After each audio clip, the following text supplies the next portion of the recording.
Hello students. ओह, फिर आ गए boring subject लेकर ना। मैथ सब्जेक्ट बोरिंग कब तक है? जब तक आपको समझ नहीं आता। समझ आने के बाद ये बहुत इंटरेस्टिंग सब्जेक्ट बन जाता है और स्कोरिंग ऑल्सो। मैथ्स आपके परसेंटेज को इंक्रीज भी कर सकता है और डिक्रीज भी कर सकता है। ठीक है, तो अभी हम लोग टॉपिक वाइज डिस्कशन कर रहे हैं और डीप में जाके डिस्कशन कर रहे हैं। अब हम पॉलिनोमियल्स चैप्टर 2 कर रहे हैं।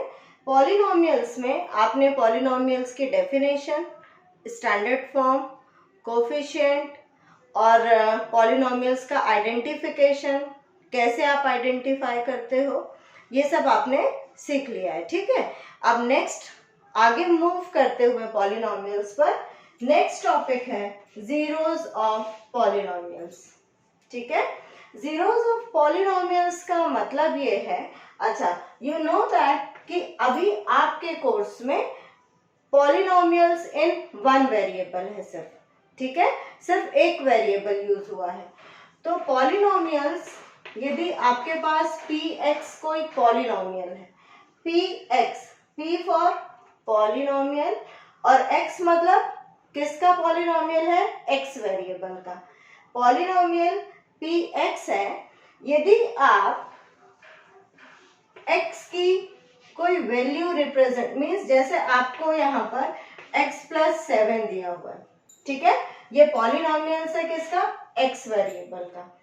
अब आपको x की वो वैल्यूज फाइंड आउट करनी है, या सीधे से कह सकते हो कि सॉल्यूशन उस पॉलिनोमियल का जो आपको क्या दे दे? 0 दे दे। मीन्स उसका न्यूमेरिकल वैल्यू आंसर आपको क्या दे दे? 0 दे दे। यहाँ पर x की वो वैल्यू हमें सिलेक्ट करनी है जो इसको क्या बना दे? 0 बना दे। अब ये तो बहुत सिंपल है, प्लस 7 है तो डेफिनेटली हम x इज इक्वल टू क्या रख देंगे? -7। यदि हम यहाँ पर x की जगह पर -7 रख देंगे तो -7 + 7 आपको क्या मिल जाएगा? 0 के इक्वल मिल जाएगा। ठीक है, तो जीरोस ऑफ द पॉलिनोमियल का मतलब ये है कि x की वो वैल्यूज जो पॉलिनोमियल को की न्यूमेरिकल वैल्यू 0 के बराबर दे दे, वही क्या कहलाते हैं?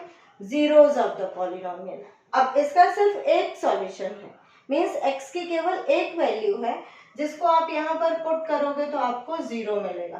तो 0 ऑफ दिस पॉलिनोमियल क्या हो गया? 0 ऑफ px। इस पॉलिनोमियल का क्या हो गया? 0, x बराबर -7। बात आ रही है समझ में? ठीक है, polynomial, zeros of the polynomial क्या होते हैं? x की वो वैल्यूज जिसको उस पॉलिनोमियल में पुट करने पर आपको क्या मिल जाए? उसका सॉल्यूशन जब आप उसको पूरा सिंप्लीफाई करो तो किसके इक्वल मिल जाए? 0 के इक्वल मिल जाए। ठीक है, अब इसमें एक चीज याद रखने वाली होती है। अच्छा, अब पॉलिनोमियल्स के हमने टाइप भी पढ़े हैं, डिग्री के अकॉर्डिंग उसके टाइप्स पढ़े हैं। तो ये पॉलिनोमियल कैसा पॉलिनोमियल है? लीनियर पॉलिनोमियल है। क्यों? Because degree of the polynomial is what? 1। इसमें डिग्री क्या है पॉलिनोमियल की? 1 है। ठीक है, तो यहाँ पर सिर्फ एक सॉल्यूशन, x की केवल एक वैल्यू मिल रही है। जब आपके पास zeros of the polynomial depend करते हैं डिग्री पर, ओके, अब डिग्री पर डिपेंड करते हैं मतलब लीनियर पॉलिनोमियल की, लीनियर पॉलिनोमियल मीन्स यदि डिग्री 1 है तो उसका सिर्फ एक 0 होगा। मीन्स x की केवल क्या वैल्यू होगी? एक वैल्यू। यदि degree of the polynomial 2, means आपको उसके 2 सॉल्यूशन मिलेंगे। ठीक है, 2 जीरोस मिलेंगे। इसमें केवल एक 0 मिलेगा क्योंकि लीनियर पॉलिनोमियल है और इसकी डिग्री क्या है? 1 है। यहाँ पर डिग्री इसकी यदि 2 है तो हमें 2 जीरोस मिलेंगे। ठीक है, 2 जीरोस मिलेंगे। x की 2 वैल्यू मिलेगी जो उस पॉलिनोमियल को सेटिस्फाई करेगी। इसका सीधा सा मतलब ये है कि यदि डिग्री है पॉलिनोमियल की, डिग्री है n मतलब कोई भी नंबर, नेचुरल नंबर n, यदि डिग्री n है तो उसके उतने ही सॉल्यूशन मिलेंगे। डिग्री n है तो जीरोस क्या हो जाएंगे, n जीरोस हो जाएंगे। समझ रहे हो ना? लीनियर पॉलिनोमियल है, डिग्री 1 है तो केवल एक जीरो, डिग्री 2 है तो 2 जीरो मिलेंगे, डिग्री 3 है तो 3 जीरो। इसका मतलब n डिग्री है, n मतलब n से डिनोट कर दिया है, नेचुरल नंबर है, और डिग्री इसकी क्या है, यदि n है, n जनरल है, n की जगह 100 भी हो सकता है, 50 भी हो सकता है, 4 भी हो सकता है, 5 भी हो सकता है, उतने ही सॉल्यूशन होंगे उस पॉलिनोमियल के। उतने ही सॉल्यूशन का क्या मतलब है, उतनी ही वैल्यूज x की जो उस पॉलिनोमियल में पुट करने पर आपको क्या दे देगी, जीरो की बराबर वैल्यू दे देगी। ठीक है ना? इतना समझ में आया? अब तुमने पॉलिनोमियल्स, दो पॉलिनोमियल्स पढ़े हैं, एक पॉलिनोमियल जीरो पॉलिनोमियल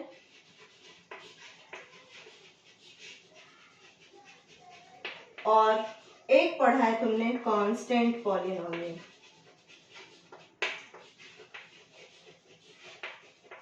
अब कांस्टेंट पॉलिनोमियल की डिग्री क्या होती है, कांस्टेंट पॉलिनोमियल की डिग्री क्या होती है, जीरो, है ना? डिग्री क्या होती है, जीरो। तो इसके जीरोस भी आपको क्या मिलेंगे, जीरो। ठीक है ना?